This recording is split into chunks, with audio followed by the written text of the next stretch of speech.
Hey there, friends. I'd like to talk to you about the dark side of setting goals. Something I think it's incredibly under-discussed. And you might be saying at this point, JP, are you saying setting goals is bad? No, I'm not saying that at all. And I'm also not saying setting goals is good. I think setting goals can either be a good thing or a bad thing, depending on various factors. And I think when we're unaware of those factors, our goal setting endeavors can be a destructive force that works against us. So this video isn't going to be about the light side of setting goals. I think that kind of information, there's so much of it out there.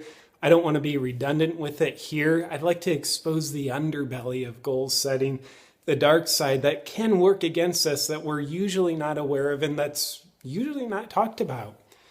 So if you need to get a little angry that I'm talking about the dark side of goals, by all means leave your comments below and let me know how important goal setting is to you, and I'll pretend to read those comments. But on with the show. The dark side of goal setting, in my opinion, goal setting can be a very destructive force of self-rejection. How can that be? I'm pretending that you ask. Well, I appreciate you allowing me to pretend that you're asking that question. When we set goals, we typically have a story attached to the goal that we're pretty unconscious of, kind of like a hidden agenda, if you will. And it is hidden. It's hidden from our own consciousness. It might be unconscious, which by definition is hidden from our conscious mind. So when we set a goal, it might be, lose weight, make more money, get a relationship, whatever it is. So when we're coming from a place of self-rejection, the whole goal can be made out of the material of self-rejection. Let's say I'm overweight and I create a goal. I want to lose 50 pounds. If I'm not self-aware, what I might be dealing with is, in this body as I am, 50 pounds overweight, I may feel very unacceptable the way I am. So I'm in a place of rejecting myself. So I set a goal, and my hidden agenda story with that goal is, I want to make myself different than the way I am. I feel unacceptable the way I am. And I've made up a story that says, if I lose 50 pounds, then I'll be acceptable. But that whole thing is based on self-rejection. Not accepting myself the way I am leads to a goal that says, a goal that's trying to compel me to reject myself, reject who I am and what I am now in order to make me different. And of course, even if I did achieve that goal, the sense of self-rejection would still be there. Achieving the goal, it wouldn't feel like enough. So in my opinion, when we're setting a goal that's engineered from self-rejection, that simply breeds more expression of self-rejection, that is a very destructive force in our life. I personally believe that self-rejection is one of the primary wounds, one of the most hurtful wounds that we can experience that's inflicted by nothing other than the hand of our own self. So that's why I love self-awareness around goals. And it's why I get a little bit apprehensive about goals set from a place that has very little self-awareness. So the question is, how self-aware are you of yourself about the goals you're setting? My opinion, my delusional opinion, and I love my delusional opinions. They're usually more accurate than the opinions I don't think are delusional. Go figure. On with my delusional opinion. When we set a goal and we think our goal is basically just what we think the goal's about, I think we're very, very head in the sand, unself-aware. So if I want to lose weight, and you ask, oh, JP, why do you want to lose weight? What's that goal about? Well, it's because I want to lose weight. I want to be lighter. So in other words, I see my goal and I think my goal is nothing other than what I think that goal's about. So there's a real good chance that I'm compelled into that goal from a place of self-rejection. But if I have self-awareness, there's a real good chance that that goal will be helping me construct myself, self-realize, coming from a healthier, functional place. So, now the question that I would advise you to ask is, how can we come to a self-aware place? I'm glad you asked. Here's a few questions I would ask you to ask yourself about a potential goal. First off, far more important than what goal do you want to set is asking, why do you want to set that goal? Don't let yourself answer the question literally. I want to lose weight. Well, why do you want to lose weight? So I'll be lighter. It's a very literal answer. That answer does not take you into a deeper level of self-awareness. I'd ask you to pretend with this question to be able to answer it. Challenge yourself and consider that there is always, always, always a deeper reason why you want to set the goal, aside from literally attaining whatever the goal is. If you want more money, and I ask, why do you want more money? So I'll have more money. See, that's not a self-awareness answer. It's essentially answering the question in a way that denies the very question. But if I say, well, why do you want more money? You might say, well, I want more money so I'll feel more powerful. Do you see how that clicks in at a deeper level? There's a deeper awareness around the why of the goal. So what I'm really saying is, what I'm not really saying is I want more money. But when I ask why, and I answer it with an open heart, now I come to a deeper level of self-awareness. What I'm really asking for, what I really want to attain, is a sense of more power. So that's the first question I'd ask you to ask yourself. What's your goal and why do you want to achieve that goal?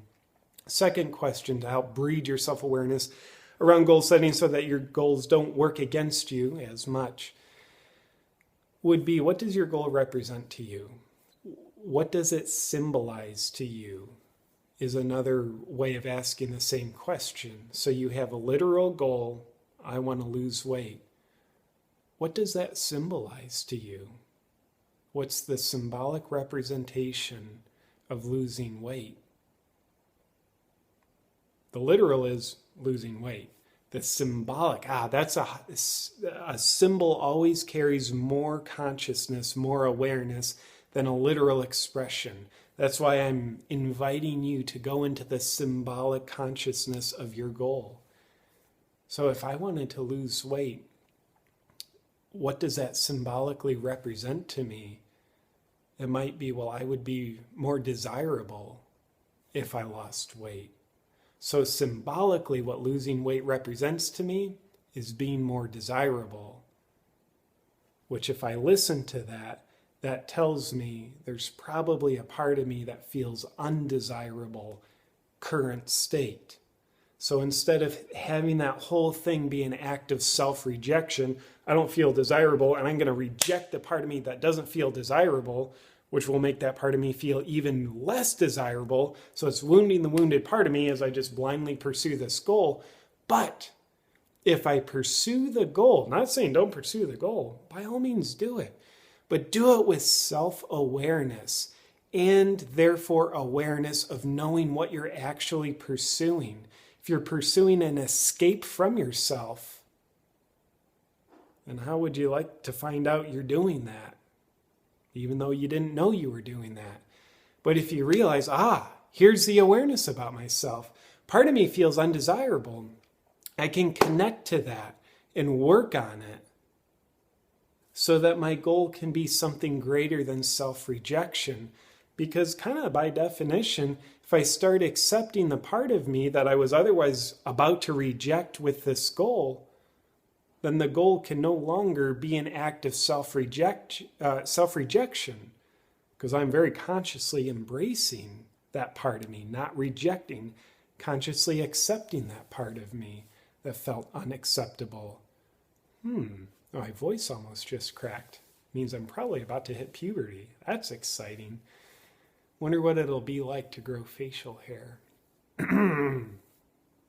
Anyway, I have a goal to be less mature this year. I think I'm doing pretty good. Why is that my goal? And what does being less mature represent to me? Those are good questions. Why is it my goal? I think it's because I genuinely desire to be more playful. What does being less mature represent to me? Childlike wonderment. That probably tells me during my childhood, I didn't allow myself to be a true child. Therefore, part of me seeks immaturity as a way of reliving some of the childhood that I didn't allow myself to actually live through and actually be a child and be playful when I was young. Yeah. I'm glad I noticed myself asking that passing question that I didn't intend to answer. I like my answer. It feels good. So with that said, what are the questions that we've asked so far? What is your goal? Why is that your goal? What does your goal represent to you? Then just a few other questions I'd ask you to ask yourself, and I'll just lay these on you. I won't expand too much because this video is already a bit long. The questions would be, what would be the hidden benefit of missing your goal? That sounds weird. If you pretend there's a part of you that has a hidden agenda, I'm expanding on this. I lied. I need to hear myself say this so I can hear it. If you pretend there's a part of you that sets your goal with the hidden agenda of falling short of your goal, what is the hidden benefit?